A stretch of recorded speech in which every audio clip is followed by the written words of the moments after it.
कितनी बार इसको सुनिए, सुनने से ये सारा कॉन्सेप्ट क्लियर हो। सर,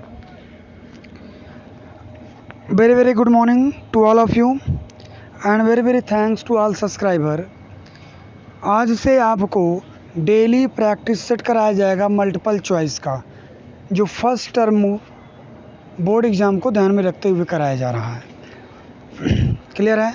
आपका काम ये है कि आप लोग सभी इस प्रैक्टिस सेट को सुनिए। एक बार, दो बार, तीन बार सुनने से ये प्रैक्टिस से अच्छे से तैयार हो जाएगा आपका। क्लियर है ना? तो आज से मैं स्टार्ट करने चल रहा हूँ प्रैक्टिस सेट। तो पहला चैप्टर आपका है फर्स्ट यूनिट टेस्ट में सॉलिड स्टेट। टॉपिक है amorphous solid and crystalline solid और सीट नंबर 001। कितने? Seat number 001। क्लियर है? Seat number 001। चलिए देखिए, थोड़ा लार्ज कर लेते हैं। फर्स्ट क्वेश्चन है विच of the following is amorphous solid. Which of the following is amorphous solid. Amorphous solid वो होते हैं जिसमें कॉन्स्टिट्यूएंट पार्टिकल इरेगुलर शेप में होते हैं, जिनकी ज्योमेट्री फिक्स नहीं होती, जिनमें intermolecular force of attraction weak होता है। कुछ प्रॉपर्टी एमॉर्फस सॉलिड की है। तो चलिए देख लेते हैं। रबर, रबर तो बिल्कुल नहीं हो सकता। प्लास्टिक, प्लास्टिक भी नहीं कंसिडर कर सकते हैं। प्लास्टिक भी क्रिस्टलाइन सॉलिड नहीं कंसिडर किया जा सकता।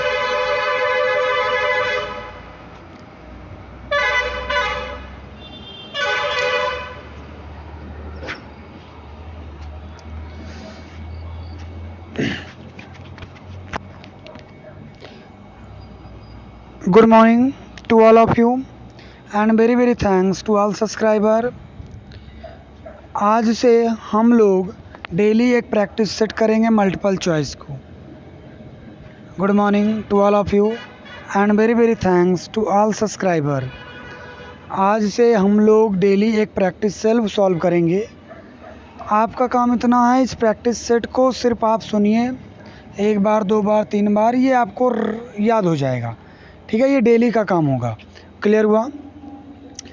और आपका जो यूनिट टेस्ट होने वाला है नवंबर में, अब टाइम भी कम बचा है, इसलिए प्रैक्टिस सेट स्टार्ट कर रहे हैं। आप लोग हमारे साथ डेली इसको सॉल्व करिए। क्लियर है? चलिए, पहला चैप्टर है आपका solid state. Topic number crystalline solid and amorphous solid. Clear हुआ? Question number 1, which of the following is amorphous solid. Amorphous solid होता क्या है? एमॉर्फस सॉलिड उसको कहते हैं जिसमें इरेगुलर शेप हो, इंटरमॉलिक्यूलर फोर्स वीक हो, कोई ज्योमेट्री फिक्स ना हो, कोई शेप फिक्स ना हो, उसको एमॉर्फस सॉलिड कहते हैं। तो चलिए, पहला ऑप्शन है प्लास्टिक। बेशक प्लास्टिक एमॉर्फस सॉलिड है। रबर, रबर एमॉर्फस सॉलिड है। पीवीसी, पॉलीविनाइल क्लोराइड इसको कहते हैं, ये भी एमॉर्फस सॉलिड है। All of the above. तो पहले का आंसर हो जाएगा all of the above. Clear है? All of the above, all. Clear है? चलिए, सेकंड क्वेश्चन ध्यान देते हैं। ऑल आयनिक सॉलिड आर, जितने आयनिक सॉलिड हैं सब के सब क्रिस्टलाइन सॉलिड कंसीडर किए जाते हैं, इसलिए हमारा आंसर बी हो जाएगा क्रिस्टलाइन सॉलिड। और amorphous solid A answer cut जाएगा। अब answer B crystalline solid. Covalent solid भी क्रिस्टलाइन सॉलिड होता है, लेकिन बेस्ट एग्जाम्पल, बेस्ट आंसर इस मल्टीपल चॉइस में क्रिस्टलाइन सॉलिड ही होगा। क्लियर है? क्योंकि कोवैलेंट सॉलिड एक क्रिस्टलाइन सॉलिड होता है, लेकिन आयनिक सॉलिड में कोवैलेंट सॉलिड नहीं होता। क्वेश्चन नंबर 3 देखिए। Crystalline solid have, option A long और रेंज ऑर्डर ऑफ फोर्स। चलिए, option B short range order of force, option C medium range order of force, option D none. तो crystalline solid में intermolecular force बहुत ही strong होते हैं, जो एक हाई ऑर्डर में होंगे। तो इसलिए हमारा आंसर हो जाएगा, हम लोगों का आंसर हो जाएगा long range order of force, means first option, means first option tick कर दिए। और सेकंड का ऑप्शन हो गया क्रिस्टलाइन सॉलिड बी, और पहले का आंसर हो गया ऑल ऑफ द अबव। चलिए, क्वेश्चन नंबर, हम बात करते हैं फोर्थ की। In the crystalline solid enthalpy of fusion, in crystalline solid में एंथैल्पी ऑफ फिजन फिक्स होता है और मैक्सिमम भी होता है। इसलिए आपका पहला ऑप्शन देखिए मैक्सिमम, दूसरा ऑप्शन मिनिमम, तीसरा ऑप्शन ए एंड बी और चौथा option none. A and B का कोई ऑप्शन ही नहीं, कोई मतलब ही नहीं, इसलिए हम लोग आंसर टिक करेंगे मैक्सिमम, फर्स्ट ऑप्शन। क्लियर हुआ? चलिए नेक्स्ट क्वेश्चन देखिए। Crystalline solid are, crystalline solid are, crystalline solid are anisotropic in nature होगा। क्या होगा? Anisotropic in nature. Clear? तो पहला ही ऑप्शन क्लियर है, पहला ही ऑप्शन क्लियर है, तो एन आइसोट्रॉपिक हो जाएगा। एन आइसोट्रॉपिक का मतलब some physical property found to be different in a different direction. इसको हम क्या कहते हैं? An isotropic. आइसोट्रॉपिक क्या होता है? All some physical property found to be same in all direction, वो आइसोट्रॉपिक होगा। आइसोट्रॉपिक एमॉर्फस सॉलिड होता है। इसलिए नेक्स्ट क्वेश्चन पे चलते हैं हम लोग। क्लियर है? नेक्स्ट क्वेश्चन पे चलते हैं। Question number 6। क्लियर है? क्वेश्चन नंबर 6 में देखिए, क्वेश्चन नंबर 6 में कह रहा है H2O is an example of. H2O is example है किसका? हाइड्रोजन बॉन्डेड सॉलिड का। किसका है? Hydrogen bonded solid.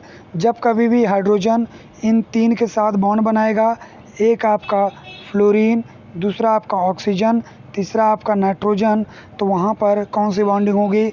Hydrogen bonding. कौन सी बॉन्डिंग होगी? Hydrogen bonding. इसलिए पहला ऑप्शन आप लोग टिक करेंगे, हाइड्रोजन बॉन्डिंग। आप लोग हमारे साथ जुड़े रहिए, विश्वास मानिए सारा क्वेश्चन आप मल्टीपल चॉइस में कर लेंगे। क्लियर हुआ? तो 6 का आंसर हो जाएगा हाइड्रोजन बॉन्डेड सॉलिड। 6 का आंसर हो जाएगा hydrogen bonded solid. Question number 7 की बात करते हैं। Crystalline solid have, crystalline solid have, crystalline solid के पास वंडर वाल फोर्स भी होता है, आयनिक बॉन्ड भी होता है और कोवैलेंट बॉन्ड भी होता है। इसलिए हम लोगों का आंसर हो जाएगा क्वेश्चन नंबर 7 का all of the above. Clear हुआ? All of the above. Question number 8 देखिए, क्वेश्चन नंबर 8 की बात कर लेते हैं। अच्छा एक सेकंड और कुछ डिस्कस कर लें।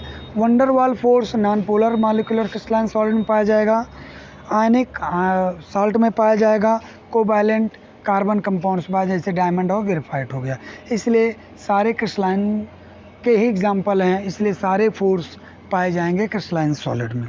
Question number 8, amorphous solid are, amorphous solid are, amorphous solid true solid है कि फॉल्स सॉलिड है? तो एमॉर्फस सॉलिड एक फॉल्स सॉलिड जिसको हम सूडो सॉलिड के नाम से भी जानते हैं। इसलिए हमारा आंसर हो जाएगा आंसर नंबर सी, हमारे हिसाब से answer number C. Question number 9, question number 9 में देखते हैं on cutting which gave sharp cleavage. तो आप लोगों को याद करिए, पढ़ाया गया है क्लास में कि जो है क्रिस्टलाइन सॉलिड क्लीन क्लीवेज देता है। क्या देता है? क्लीन क्लीवेज देता है। क्या देता है? Clean cleavage. उसको काटेंगे तो वो शार्प क्लीन क्लीवेज देगा। कौन? Crystalline solid. इसलिए आपका आंसर हो जाएगा क्रिस्टलाइन सॉलिड। आंसर को ब्लॉक करें, क्रिस्टलाइन सॉलिड। क्लियर हुआ? Crystalline solid. क्लियर है? Crystalline solid. चलिए क्वेश्चन नंबर 10 देखते हैं हम लोग। क्वेश्चन नंबर 10 में देख रहा है why do solid have definite volume. किसी की डेफिनेट वॉल्यूम क्या कब होगी? आप ये सोचिए कि जब इंटरमॉलिक्यूलर फोर्स और बॉन्ड लेंथ फिक्स होगा, इंटरमॉलिक्यूलर फोर्स मैक्सिमम होगा तो चीज़ें और मैक्सिमम होगा तो ज्योमेट्री भी फिक्स होगी। इंटरमॉलिक्यूलर फोर्स मैक्सिमम होगा, बॉन्ड लेंथ फिक्स होगा तो ज्योमेट्री भी फिक्स होगी, तो वॉल्यूम भी उसका फिक्स होगा। इसलिए क्रिस्टलाइन सॉलिड का वॉल्यूम डेफिनेट होता है। और पहला ऑप्शन दे रहा है इंटरमॉलिक्यूलर फोर्स ऑफ अट्रैक्शन, और intermolecular force is low, intermolecular force is high. तो पहला ऑप्शन हो जाएगा intermolecular force is high. Option number question number 11 देखिए, graphite. Graphite is an example of. Graphite जो है वो एलोट्रॉप्स ऑफ कार्बन है। 3 एलोट्रॉप्स पढ़े होंगे आप लोग क्लास 10th में, डायमंड, ग्रेफाइट एंड बकमिंस्टर फुलरेंस। इसलिए ग्रेफाइट आपका कैसा है? ग्रेफाइट आपका जो है, ग्रेफाइट आपका एक hydrogen covalent covalent crystalline solid है, कोवैलेंट क्रिस्टलाइन सॉलिड है तो ऑप्शन ए में अमॉर्फस सॉलिड दे रहा है, ऑप्शन बी में क्रिस्टलाइन सॉलिड, ऑप्शन सी में non polar solid, option D में नन। तो यहाँ पे सबसे बेस्ट एग्जांपल हो जाएगा क्रिस्टलाइन सॉलिड। क्लियर है, ऑप्शन नंबर बी। चलिए क्वेश्चन नंबर 12 देखते हैं। विच of the following crystalline solid ionic solid, which of the following solid is ionic solid, कौन सा आयनिक सॉलिड है? तो कौन सा आयनिक सॉलिड है? ZnS है, डायमंड है, कि NaCl है, कि F2 है। तो कौन सा क्रिस्टलाइन सॉलिड है? विच of the following crystalline solid. तो यहाँ क्वेश्चन थोड़ा गलत लिखा हुआ है, यहाँ पे होना चाहिए which of the following solid is not a crystalline solid, तो is not a ionic solid, तो ऑप्शन नंबर बी हो जाएगा। यहाँ पे which of the following is not a crystalline solid is ionic solid, यहाँ पे नॉट लगा लीजिए। क्या लगा लीजिए? नॉट लगा लीजिए। क्या हो जाएगा? नॉट लगा लीजिए। तो आंसर आपका हो जाएगा बी। ए, सी और डी तीन के तीनों आयनिक सॉलिड हैं और डायमंड कोवैलेंट सॉलिड है, इसलिए डायमंड आंसर हो जाएगा। ये थोड़ी सी मिस्टेक है, इसके लिए सॉरी, तो थोड़ा ध्यान दीजिएगा इसको। चलिए क्वेश्चन नंबर 13 देखते हैं। Coordination number of CHCl, coordination number of CHCl क्या होगा? तो सबसे पहले आपको इसकी ज्योमेट्री पता होनी चाहिए। कोऑर्डिनेशन नंबर ऑफ CHCl, तो सीजियम क्लोराइड, सीजियम क्लोराइड का जो है स्ट्रक्चर होता है वो BCC होता है। कैसा स्ट्रक्चर होता है? BCC स्ट्रक्चर होगा। कैसा स्ट्रक्चर? BCC स्ट्रक्चर होगा। तो BCC स्ट्रक्चर में जो है कोऑर्डिनेशन नंबर कितना होता है? 8। BCC स्ट्रक्चर में कोऑर्डिनेशन नंबर कितना होगा? 8। तो यहाँ ध्यान दीजिए, BCC स्ट्रक्चर का कोऑर्डिनेशन नंबर कितना? 8। क्लियर है? BCC में कोऑर्डिनेशन नंबर कितना? 8 हो जाएगा, इसलिए ऑप्शन नंबर सी को ब्लॉक कर देंगे। FCC में 6 होता है, सॉरी FCC में 12 होगा। क्लियर है? SCC में 6 होगा एंड BCC में 8 होगा। क्वेश्चन नंबर 14 देखिए।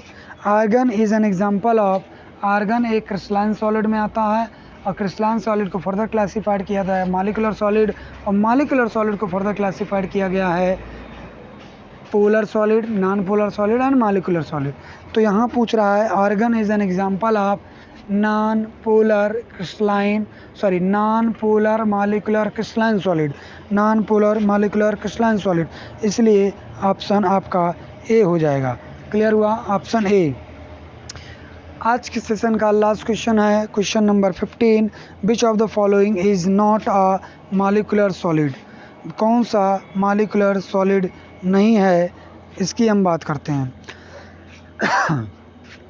देखिए CO2 आपका एक मॉलिक्यूलर सॉलिड माना जा सकता है, और H2O भी आपका मॉलिक्यूलर सॉलिड है, हाइड्रोजन बॉन्डेड है, और HCl भी एक मॉलिक्यूलर सॉलिड है, पोलर बॉन्डेड है, लेकिन डायमंड आपका एक कोवैलेंट बॉन्ड है, इसलिए आपका आंसर डायमंड हो जाएगा। क्लियर हुआ? ये 15 क्वेश्चन आज आप लोग प्रैक्टिस करिए। आज फर्स्ट डे है इसलिए थोड़ा सा क्वेश्चन करा रहे हैं, कल से कोशिश करेंगे थोड़ा क्वेश्चन की संख्या भी बढ़ाएं।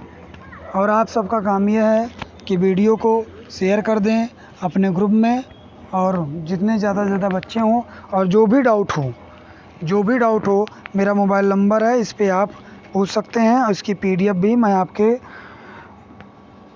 आपको सेंड कर देंगे। आप सब लोगों को आप लोग मैसेज कर दीजिएगा, जिनको PDF चाहिए PDF सेंड कर देंगे। क्लियर हुआ? कोई डाउट नहीं? आज के लिए सेशन यहाँ समाप्त करते हैं। आप सब लोग इसको प्रैक्टिस करिएगा, कल सेशन के लिए स्टार्ट रहिएगा। ठीक है, चलिए गुड बाय।